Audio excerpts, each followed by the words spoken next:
So I'm gonna eat some food and go to the gym later. So yeah, after this I'm gonna take another break, come back again, do another session.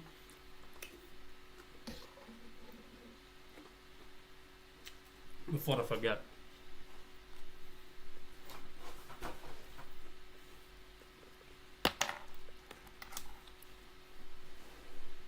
Fuck. Where the fuck is it?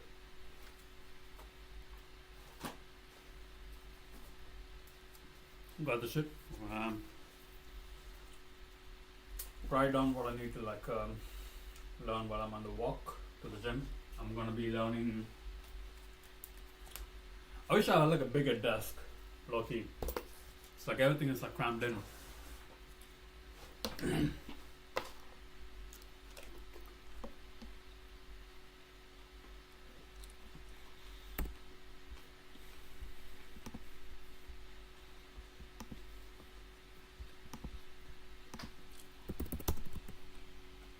And you download all the videos too. So download beforehand.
Mm-hmm.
Awesome, thank you.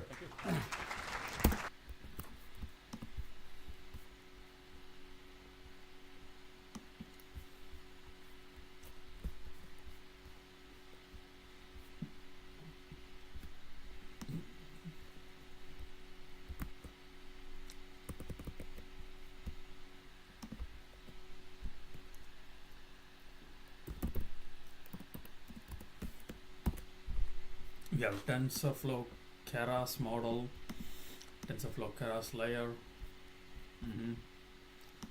sequential, this thing, 2D convolution. Let's see, what do we got? What?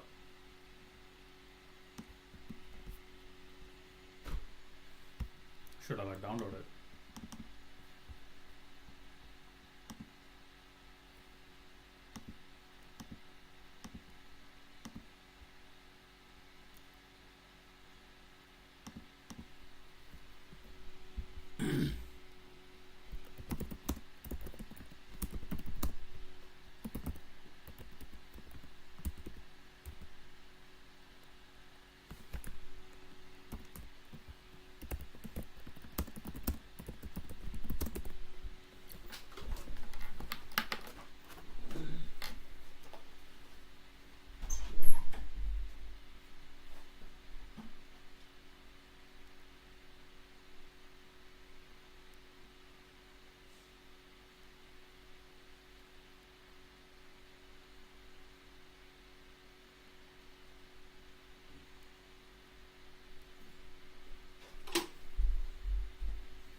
No work, it's fun.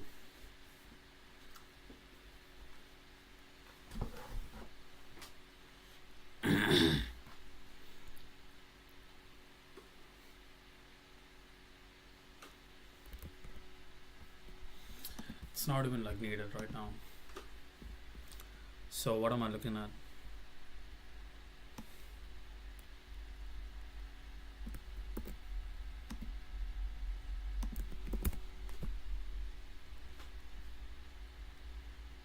We looked at this bias variance. So squared bias, what is that? Bias variant decomposition.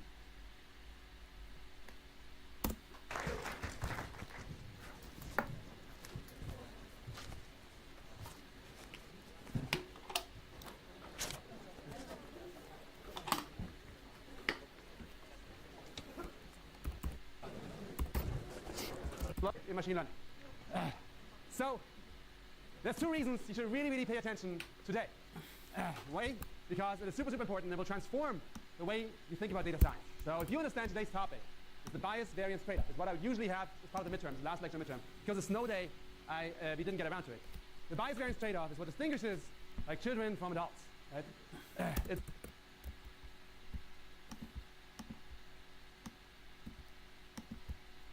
How to draw a regression? Okay. How to draw the squiggly line and how to draw the regressional line. That's what I need to know.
I'm gonna fuck you up.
I'm gonna fuck you up, bitch.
Stop glazing me, you know? It's like, whoa, you're thinking like a data scientist. I know.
I'm gonna fuck some people up. Classification.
Okay, let's look at this.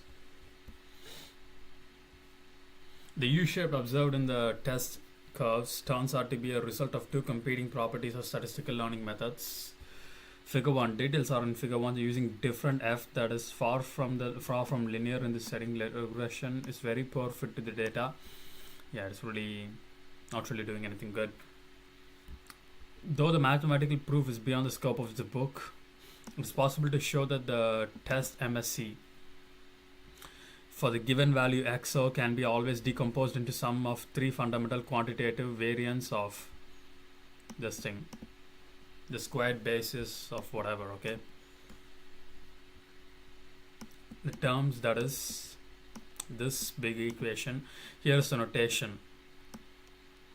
Defies the expected test MSC at, okay, and refers to the average test MSC that would obtain if repeatedly, and refers to an average test MSC that would obtain if what the fuck are you talking? The overall expected test MSC can be computed with averaging this thing, okay? It is an expected test of MSC at this thing. The equation tells us in order to maximize the expected test error, we need to select a statistical learning method that is simultaneously achieves low variance and low bias. Note the variance is inherited, is a non-negotiative quantity, and the squared basis is also a non-negative. Hence, we see that expected MSC can never lie below this thing. Error. The irreducible error form, okay.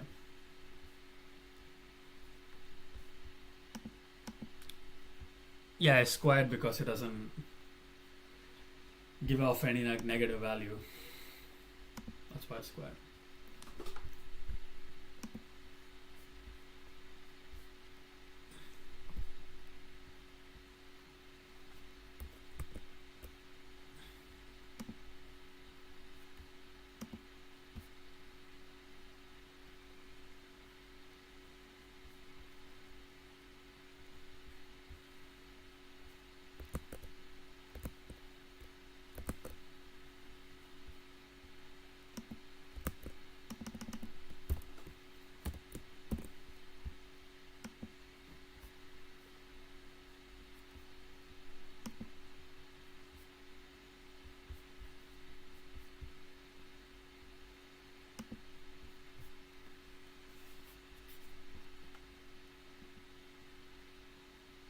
So we have a U-shaped thing, and linear fit is that equation over there.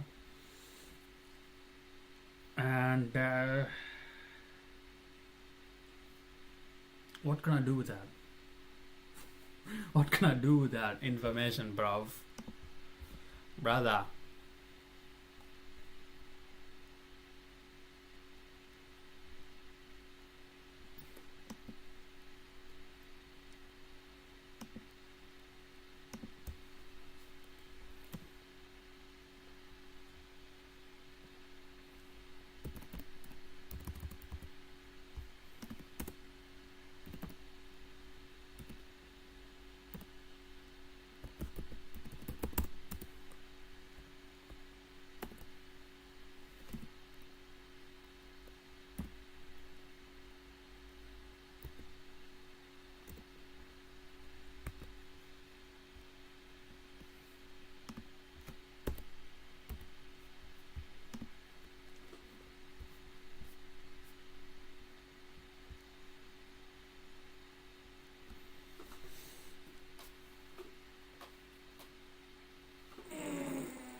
Whoa!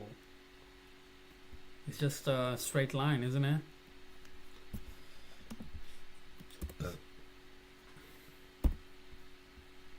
So funky.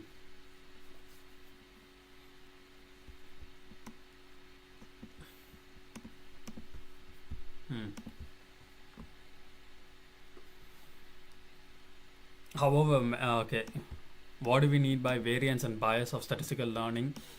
So yeah, if you start like இது எடுத்துப்போம் எங்க அது fuck எங்க அது so இந்த line நம்ம எடுத்துக்கிட்டு பார்த்தோம்னா let's say this is not a true value. I mean, this is not a model, right? This will be the model, and let's call x again same அந்த இதுக்கு முன்னாடி யூஸ் பண்ண analogy யூஸ் பண்ண போறேன். Height of a man. I don't know why. I just like mogging on short men. I'm not tall myself, so height of men. Bad bitches. Right.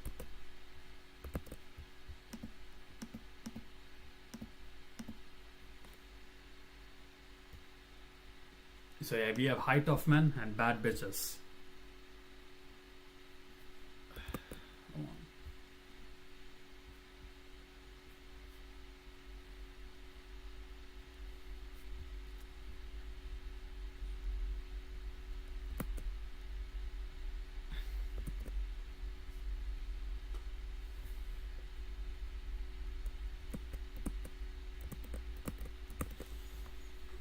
So yeah, we have height of men. So the taller you get, say, let's say, again, it's named retarded. I don't know why. Don't know why. Grid, true.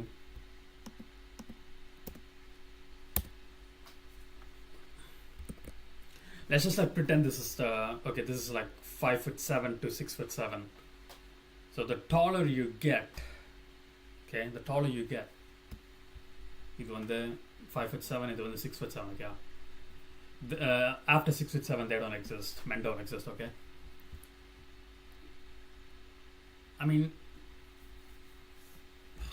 you can't really like... Okay, no coffee is good. No coffee is like bad for you.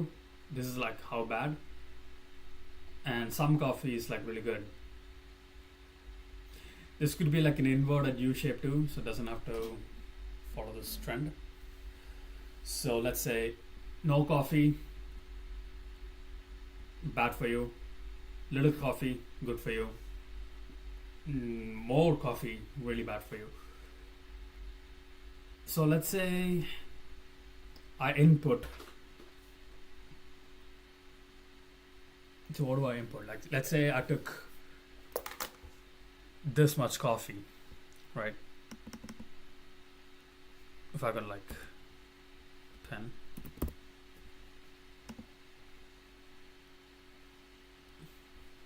Oh, it works. Sometimes it doesn't work, sometimes it works. That's my pen.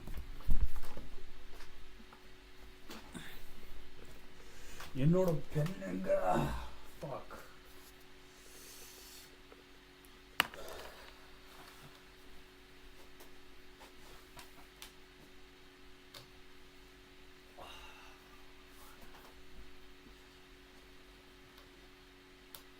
Yeah, whatever bro, whatever. So let's say நான் இவ்வளோ coffee குடிச்சிருக்கேன்னு வச்சுப்போம். The weight of the prediction will be like so different because this is the true value, let's say. But my prediction will like show this and it is like really wrong. So it cannot be used. That's hence why. On a U-shaped data or a non-linear data, is U-shaped? Yeah, on a non-linear data, the regression line doesn't fit properly. It doesn't like give accurate outputs. So that's the premise of it. So yeah, what if we okay? However, if a method has a high variance, then small changes in the training data can result in large changes in F. In general, more flexible statistical models have higher variance. Consider the green and orange curve in the figure. Okay, the flexible green curve is followed by the observation very closely. It has a high variance because changing any one of these data points may cause estimate. Okay, whatever. Okay, so this is the thing that I was talking about. And what is this? Flexibility, whatever. MSC.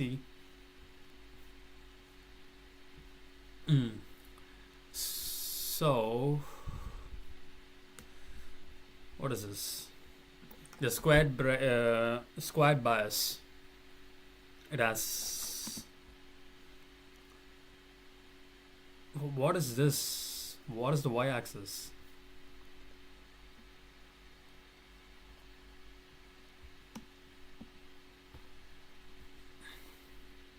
What is the y-axis? What the fuck?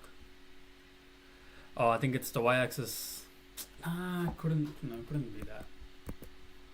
Can it?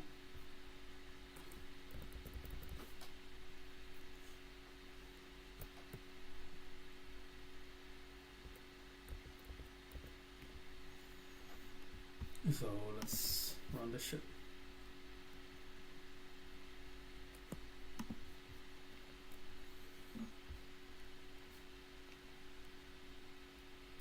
Maybe not. Fuck.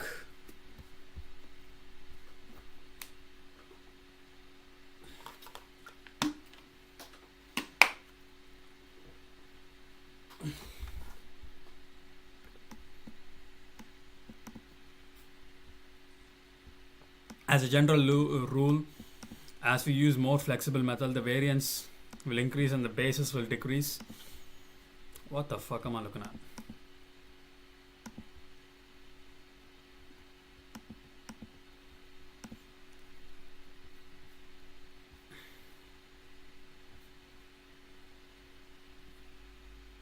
I understand that, of course.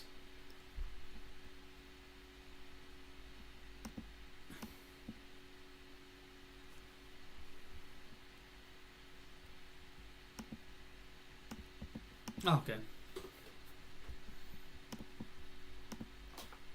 How hard you try to tune your model by altering hyperparameters, adding more quality dataset, or changing architecture, there will always be some error which you can't. Look at this guy, bro.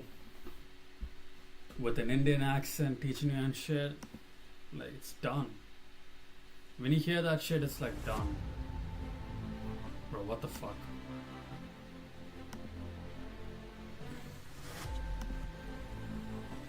Bro, what the sop?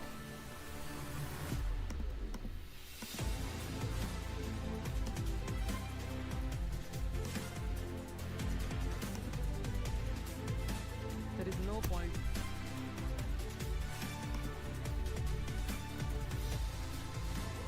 Can you stop? Anyone? Fuck's sake. Fuck's sake, bro. The Indian guy hacked me. fuck him up. Fucking idiot. This is the channel trailer. You really need it, you know? You really need that shit. Point explain is watch that.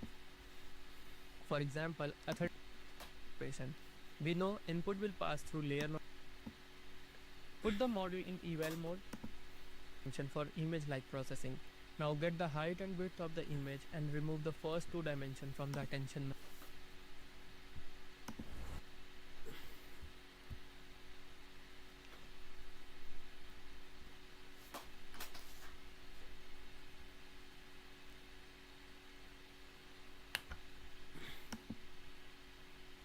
In previous video, we explored how researchers tackled the challenge of training large language model using technique called sharding.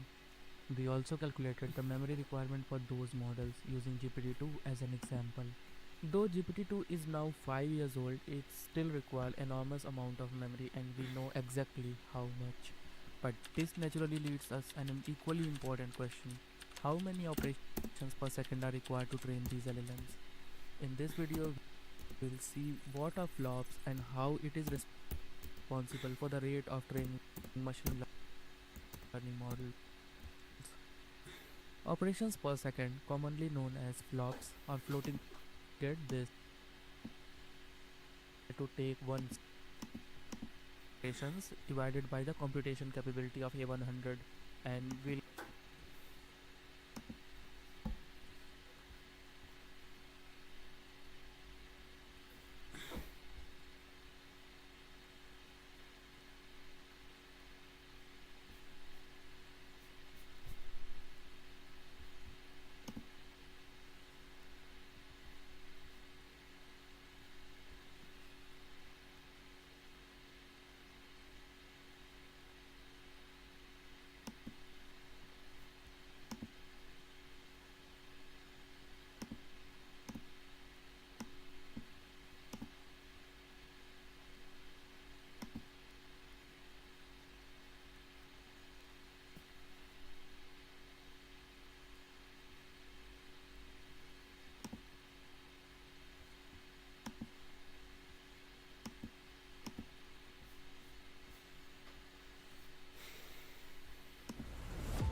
How you can perform object detection under 60 seconds using Yo V8 first, install the libraries.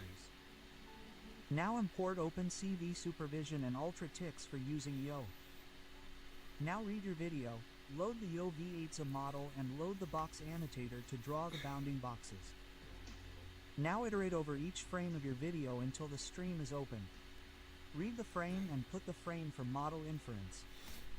Get the result and use detections to get the coordinates.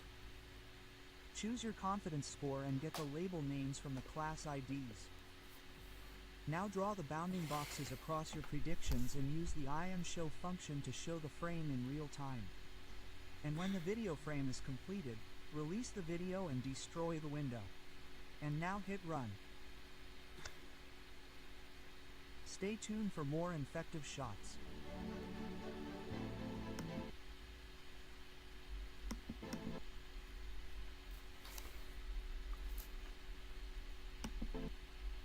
How you can perform object detection under 60 seconds using Yo V8 first, install the library.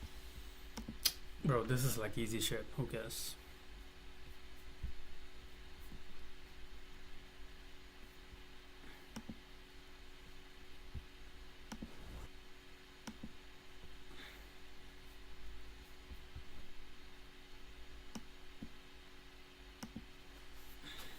Let's hear from this It's the guy. difference between people just play around with algorithms or people who really know what they're doing.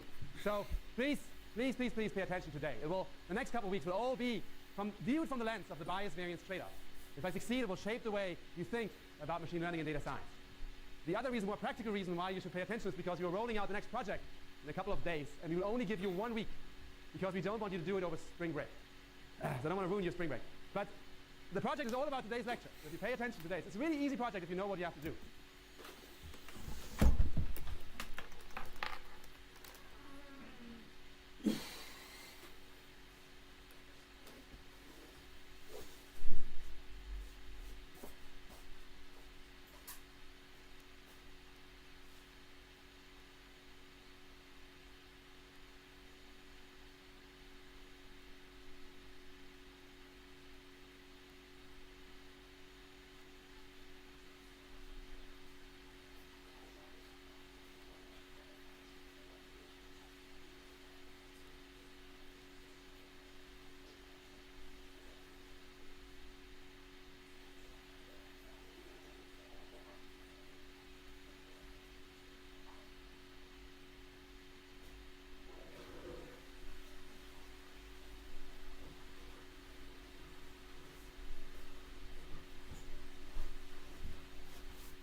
Okay, so bias variance trade-off.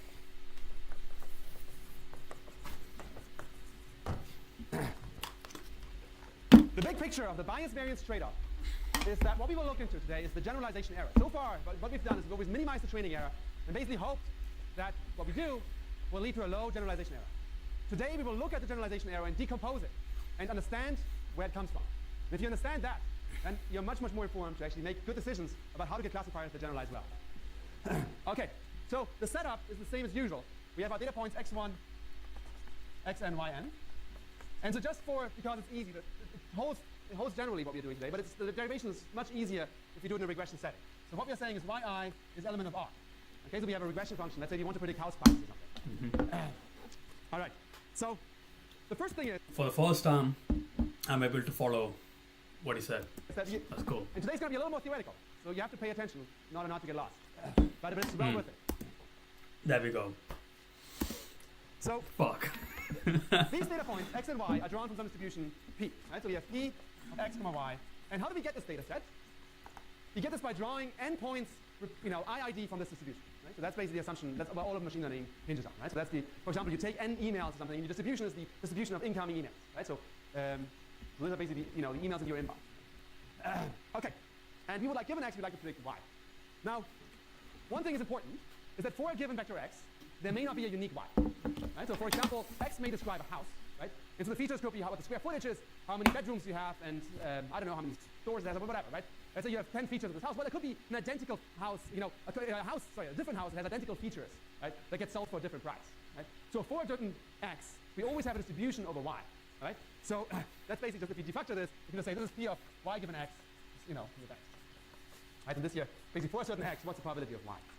Okay, so the first thing we will do today is just remind you of something that we've done before, saying for a certain x, in terms of regression, what do you want to predict? In classification, we have this Bayes optimal classifier. What do you want to do in regression? And so I claim typically a good thing to do is to predict the expected label, saying we call this y bar of x. So y bar of x basically says, go. So for a certain x, this is given x, right? Given a certain x, which y should you predict? There's many different choices, and what you want to predict is the expected y. Right?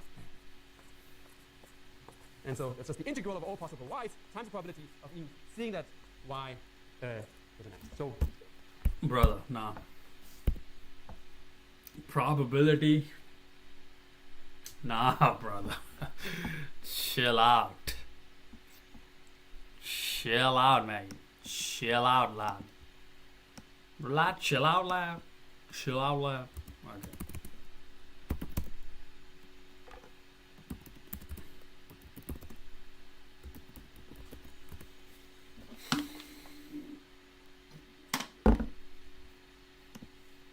What do you think kids should be studying these days?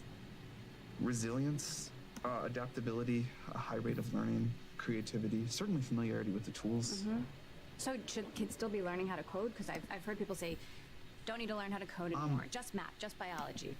Well, I'm biased because I like coding, but I think you should learn to code. I don't write code very much anymore, although I randomly did yesterday.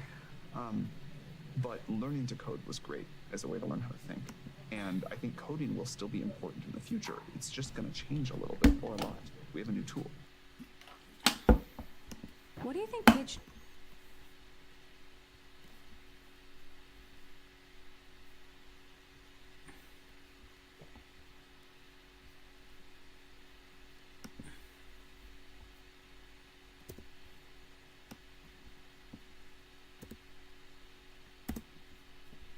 2010. Nah, bro. It's down. 2010 is down. 2018 it's like done too. Loki. Why is this guy like the most popular? You know what I mean? Like, it's like chill out, bro. It's not even that deep. Let's see this video. All you need to learn machine learning in 2025 is a laptop and a list of steps you need to take. I said it last year, and I will say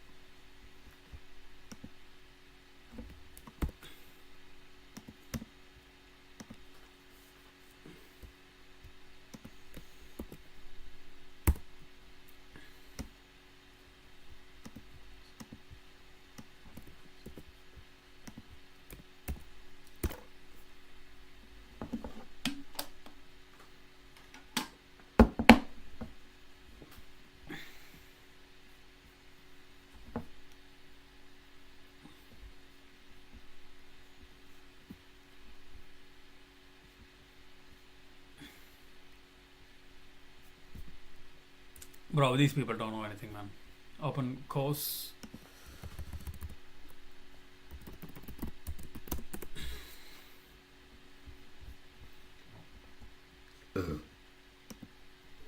You can now learn how to become an AI ML engineer online at no cost. NVIDIA has just launched a bunch of new foundational level courses in AI ML online.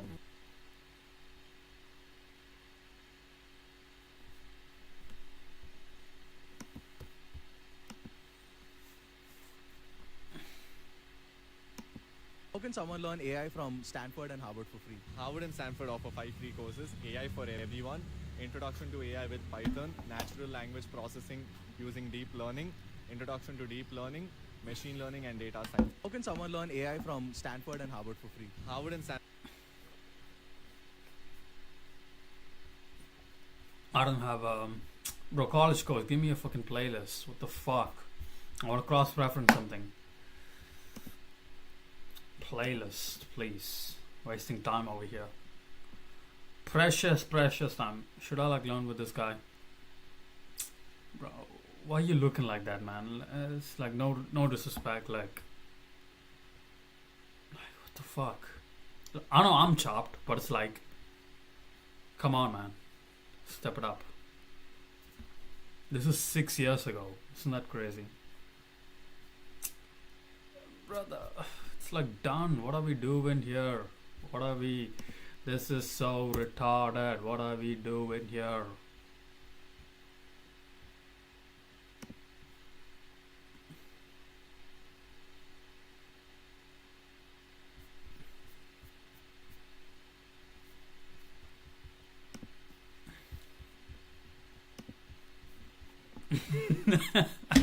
Brother, this guy stinks.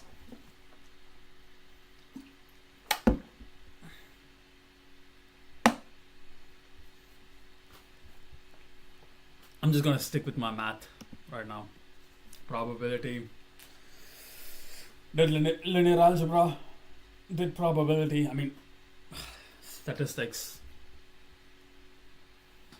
I'm gonna. Oh, yeah, probability is something needed too. It is what it is, bro. Let's just keep moving on. Moving on. Square base. What are these called?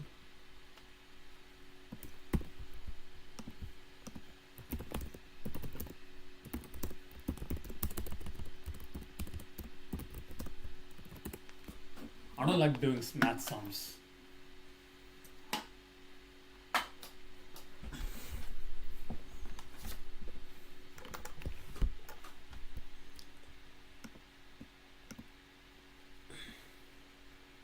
Okay, variance mean, okay, how much different would it be? Bias means systematic error, how my baseline truth is, that's like a bias, and random noise, the data kind of wide. Okay, much more elegant way to put it. Variance plus bias plus, it's pretty simple then.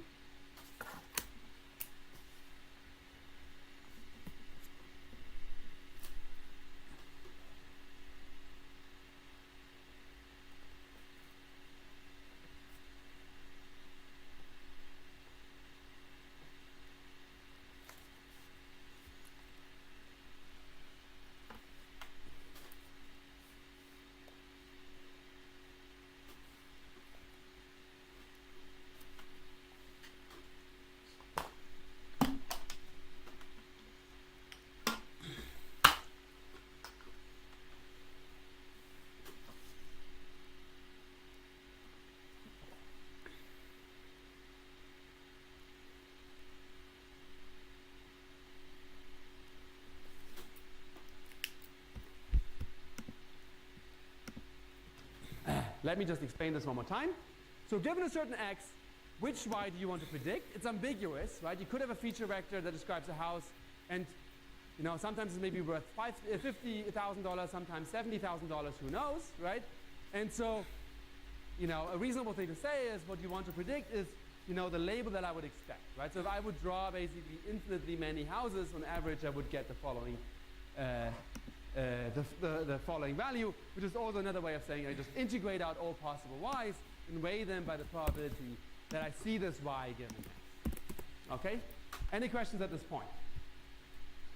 Raise your hand if that makes sense.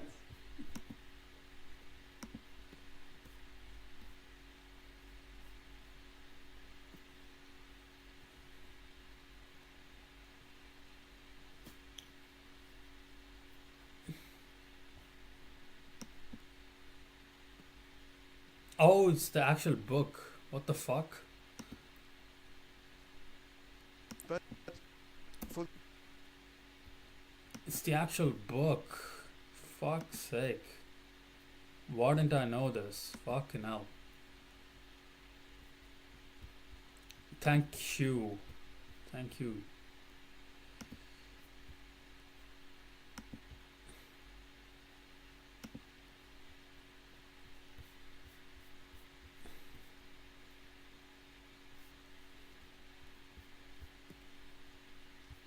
Telephone.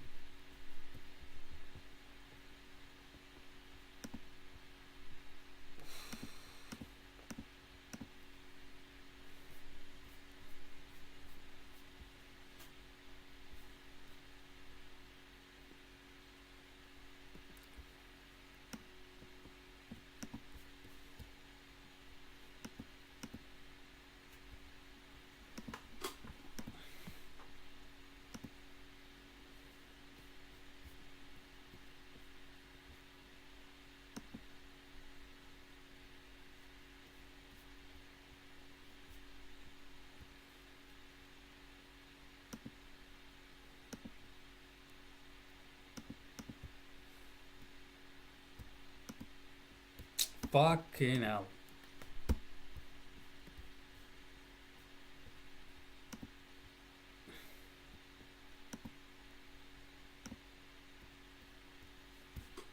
It's Stanford though. Let's see MIT.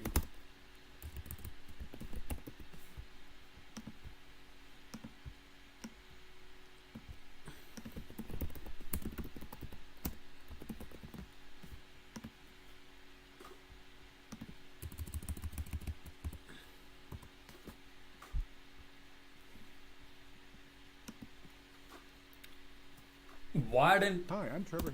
Why didn't I see this before? What the fuck?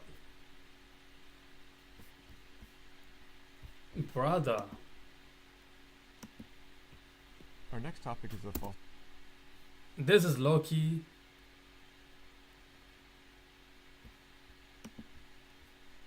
The best thing ever. What the fuck?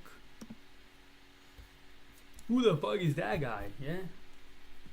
So... yeah, 2.3.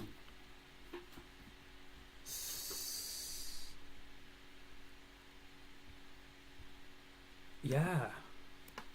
Okay, so we've seen a variety of different models, from linear models, which are rather simple and easy to work with and interpret, to more complex models like nearest neighbor, averaging. Bro, this is fucking money. Fuck's sake. Thin plate splines. And we need to know how to decide amongst these models. And so we need a way of assessing model accuracy.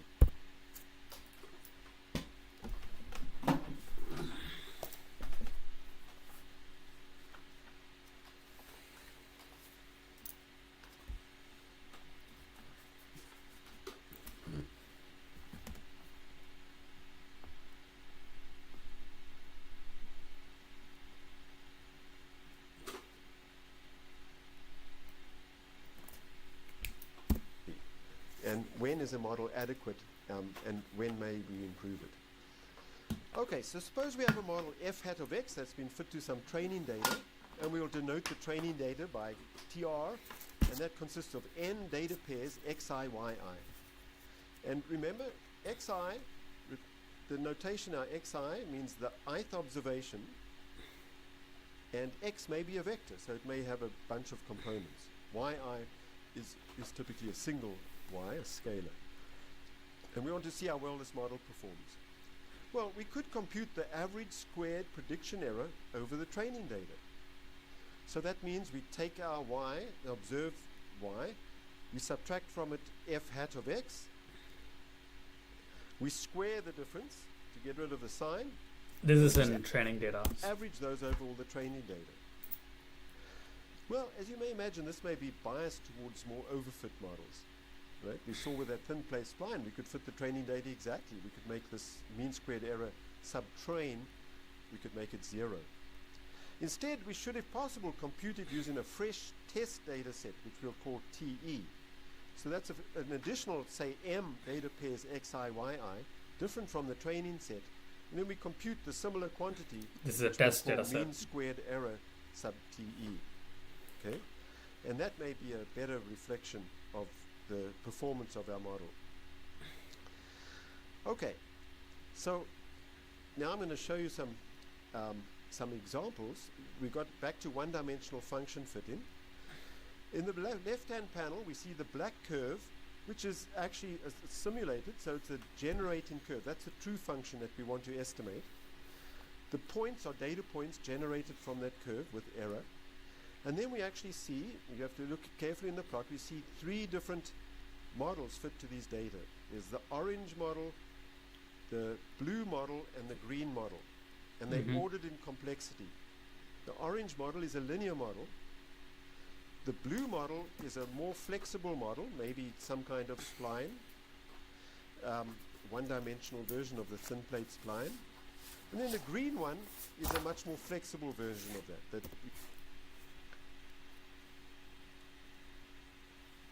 You can see it gets closer to the data. Now, since this is a simulated example, we can compute the mean squared error on a very large population of test data. And so in the right-hand plot, we plot the mean squared error for this large population of test data, and that's the red curve. And in the right-hand, you can see spline, one-dimensional version of the thin plate spline. And then the green one is a much more flexible version of that you can see it gets closer to the data. Now, since this is a simulated example, we can compute the mean squared error on a very large population of test data. And so in the right-hand plot, we plot the mean squared error for this large population of test data, and that's the red curve. It's large population of test data, and that's the red curve. And you'll notice that it starts off high for the very rigid model. It drops down and becomes quite low for the in-between model. But then for the more flexible model, it starts increasing again. Of course, the mean squared error on the training data, that's the gray curve, just keeps on decreasing, because the more flexible the model, the closer it gets to the data point. But for the mean squared error on the test data, we can see there's kind of a magic point, which is the point at which it minimizes the mean squared error. And in this case, that's this point over here. And it turns out it's pretty much spot on for our middle, the medium flexible model in this figure. And if you look closely at the plot, you'll see that the blue curve actually gets fairly close to the black curve. Okay. Again, because this is a simulation model, the horizontal dotted line is the mean squared error that the true function makes for data from this population. And of course, that is the irreducible error, which we call the variance of epsilon.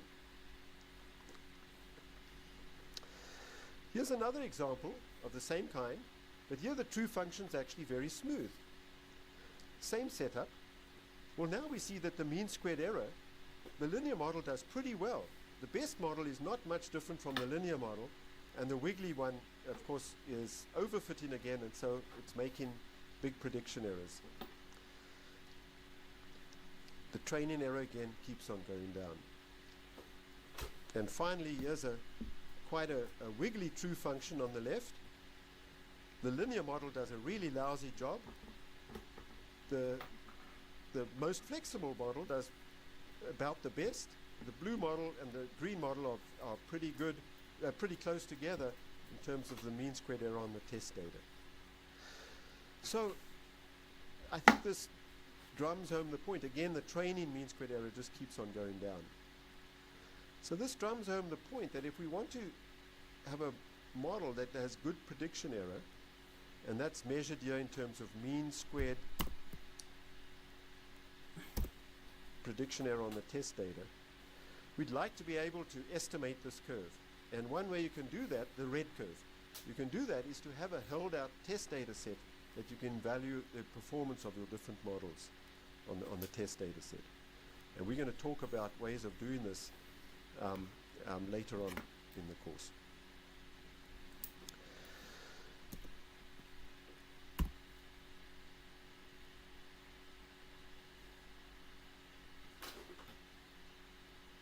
So what is variance again?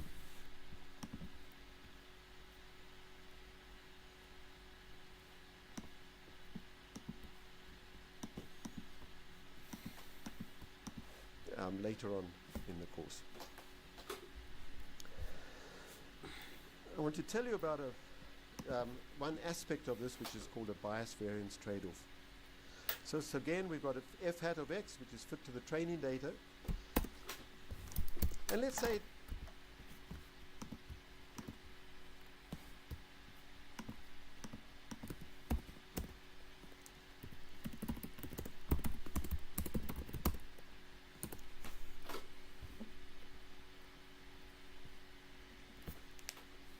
precision model. Oh fuck. Why am I?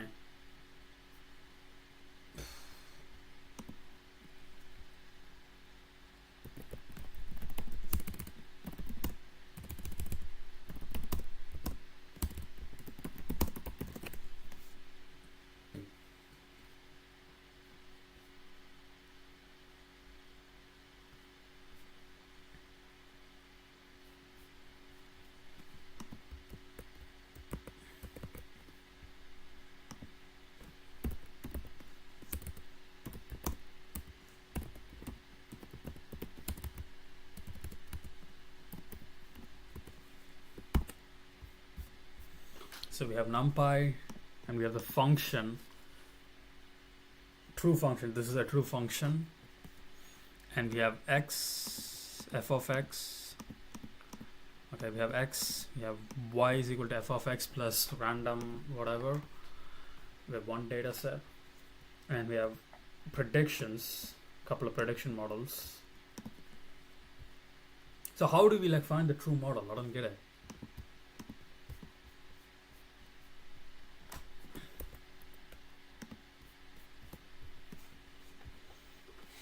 And we have total MSE base square plus variance plus irreducible error.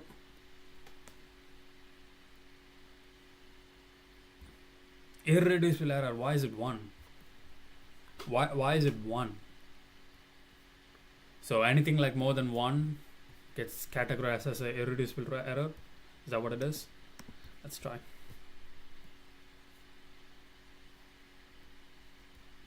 So variance, irreducible total MSE.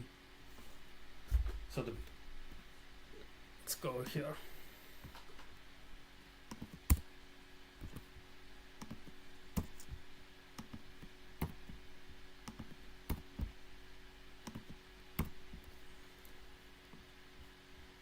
And I need to take the MSC and all of this. I don't want to plot it.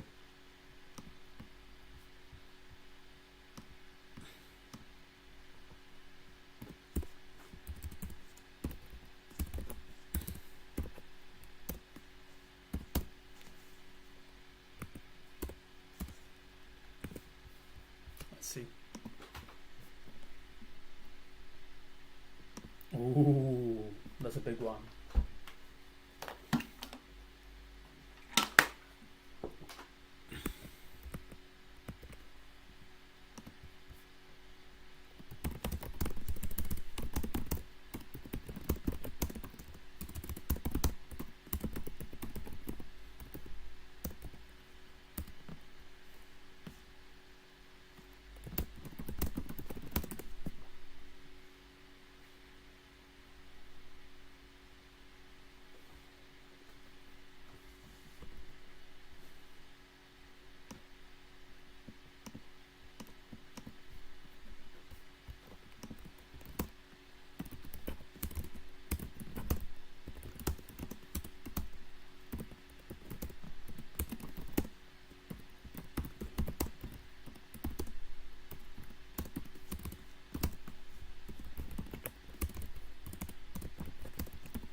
x0, y0 is a...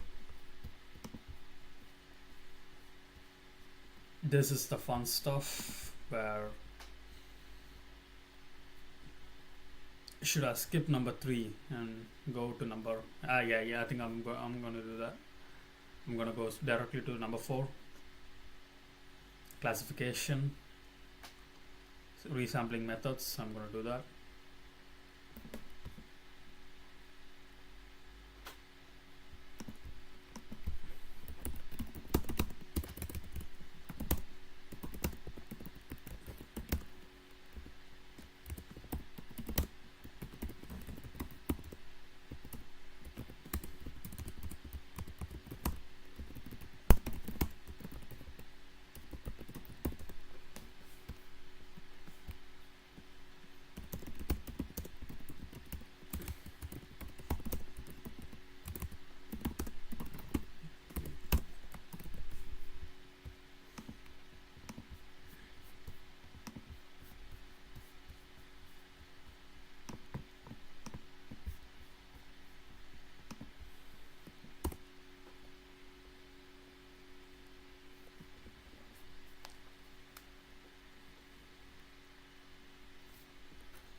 Ooh, this where it gets interesting. Where is it used actually?